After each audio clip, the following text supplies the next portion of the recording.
Assalamualaikum warahmatullahi wabarakatuh.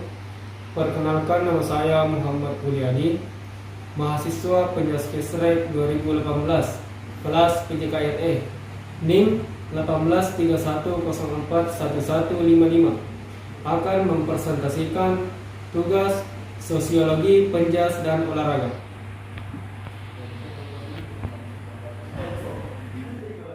Ya, langsung saja pada materi pertama, yaitu ruang lingkup olahraga. Pengertian olahraga.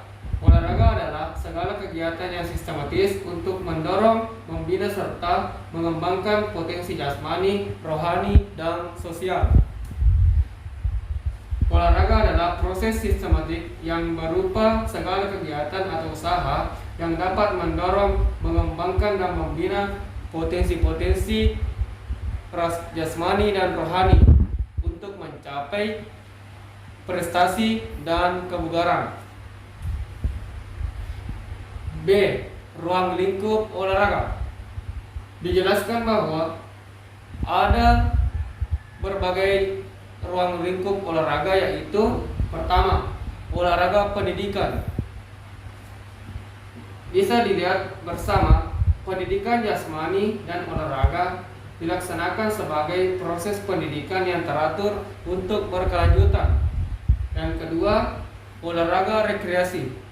Olahraga rekreasi ini dilakukan untuk masyarakat dengan kegemaran dan kemampuan untuk mengacu pada kesehatan, kebugaran, serta kenyamanan. Yang ketiga yaitu olahraga prestasi. Olahraga prestasi ini membina dan mengembangkan olahragawan secara terencana dan berkelanjutan. Olahraga profesional adalah olahraga yang dilakukan untuk memperoleh pendapatan, uang, dan bentuk lainnya untuk kemahiran berolahraga. Dan olahraga pendidikan diselenggarakan sebagai bagian proses pendidikan yang dilaksanakan baik jalur pendidikan formal maupun non-formal. Untuk materi kedua yaitu ruang lingkup sosiologi. Sosiologi mempelajari antara hubungan timbal balik antara individu dengan individu yang lain. Sebagai contoh, kita melihat seorang pemimpin dan pengikut yang memiliki interaksi yang khas.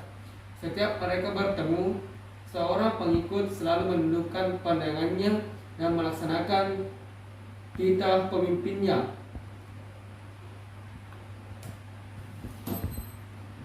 2. Sosiologi mempelajari hubungan antara individu dengan kelompok. Contohnya, peran sosial seorang ayah yang bekerja di kantor dan seorang ibu yang memilih bekerja untuk rumah. Dan kedua, sosiologi mempelajari hubungan antar kelompok yang satu dengan kelompok yang lain. Contoh, konflik antar etnis yang terjadi di Kalimantan beberapa tahun silam. Sosiologi dapat mengkajinya dari berbagai dimensi, misalnya dari dimensi identitas, di mana kedua kelompok tersebut menggunakan identitas etnis untuk saling bermusuhan. Ruang lingkup sosiologi secara umum dapat dilihat bersama bahwa sosiologi mempelajari dan mengidentifikasi, mengkaji, dan menyelidiki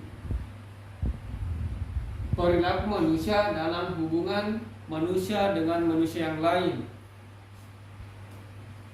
Ruang lingkup sosiologi secara khusus dijelaskan bahwa sosiologi yang mempelajari hubungan sosial dalam aspek keluarga.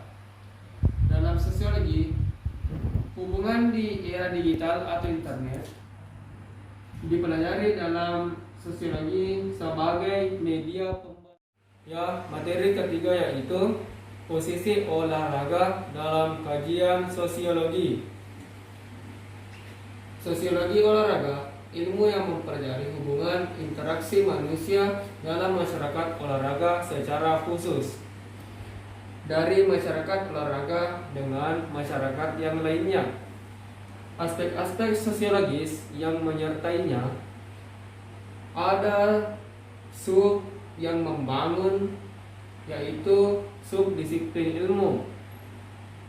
Terdapat ada 7 bagian, yaitu sport medikal, sport biomekanik, sport psikologi, dan sport pedagogi, sport histori, sport filosofi, dan sport sosiologi.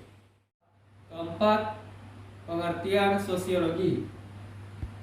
Sosiologi olahraga adalah merupakan sosiologi terapan, di mana sosiologi terapan ini merupakan 2 gabungan disiplin ilmu, yaitu sosiologi dan olahraga.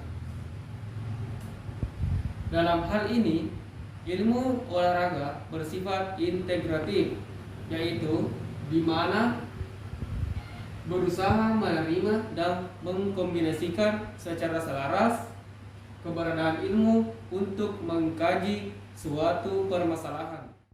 Ya, materi kelima yaitu kedudukan sosiologi olahraga.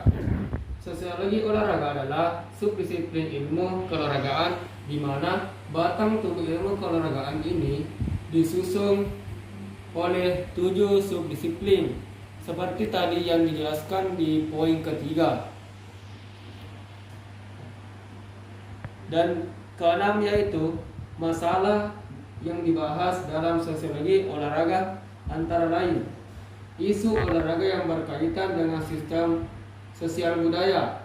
Kedua, analisis olahraga sebagai sebuah sistem sosial dengan strukturnya. Ketiga, analisis hubungan olahraga dengan peranan sosial lainnya.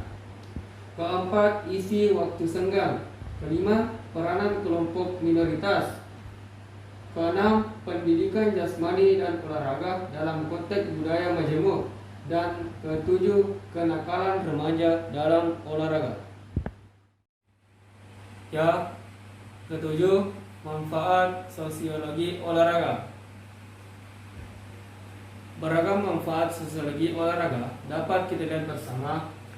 Yang pertama yaitu mengetahui beragam bentuk isu olahraga yang berkaitan dengan sistem sosial budaya dalam masyarakat, memberikan masukan dan rekomendasi terhadap peran kelompok minoritas.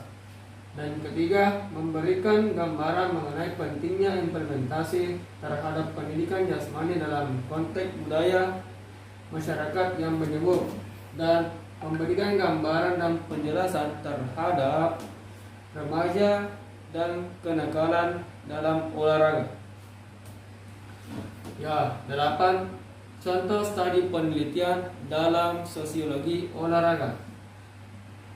Contoh mengenai studi penelitian yang dilakukan dalam kajian sosiologi olahraga ini, bahwa misalnya pengaruh pendapatan masyarakat terhadap para pecinta olahraga bulu tangkis, di mana olahraga bulu tangkis ini pada dasarnya memerlukan dana yang cukup besar, karena selain kita bermain di lapangan yang bebas, pada saat ingin memulai pertandingan, kita selalu membeli kop baru dan harus mempunyai raket masing-masing.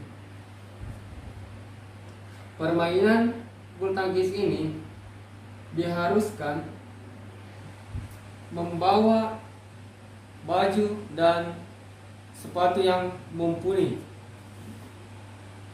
Dan permainan bulu tangkis ini dilakukan hanya masyarakat yang memiliki pendapatan ekonomi menengah atas. Ya, dan yang terakhir yaitu tujuan sosiologi olahraga. Beragam jenis peranan yang ada di dalam sosiologi olahraga, salah satunya adalah pemenuhan terhadap kebutuhan dasar manusia di dalam proses sosial. Keberhasilan sosiologi olahraga dilihat sebagai upaya seseorang untuk dapat melakukan proses sosial melalui kualitas sikap dan perilaku dalam masyarakat sosiologi olahraga. Sekian dan terima kasih. Assalamualaikum warahmatullahi wabarakatuh.